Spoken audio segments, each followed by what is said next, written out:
Alors l'onde porteuse, on a eu cette idée en 2015 avec Benoît Bouscarel. L'idée c'était de créer quelque chose autour de la radio, une association qui pouvait mettre la radio au service de plusieurs causes, qui pouvaient être l'insertion, le loisir, l'éducation. L'onde, nous on la voit comme porteuse de sens, en se disant comment la radio peut être au service de beaucoup de choses. On peut aussi communiquer des valeurs. Quand on a monté l'onde porteuse, on s'est dit que la radio pouvait aller partout. On a commencé en détention et puis là on est à l'hôpital, au CHU Estaing, au service pédiatrique.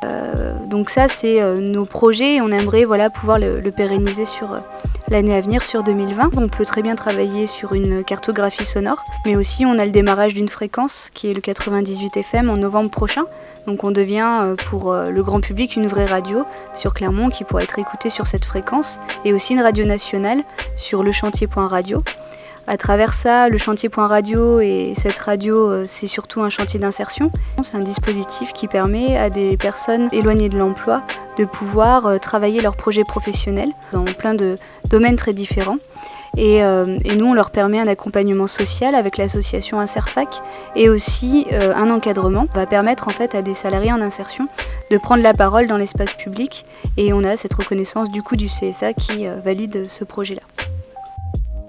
On est innovant au niveau du chantier. On est le seul atelier chantier d'insertion en France où le support d'activité c'est la radio. On fait aussi des choses que d'autres radios peuvent faire, mais en fait on a fait les choses à l'inverse. On a d'abord fait des actions sociales et ensuite on a monté un média à travers ça.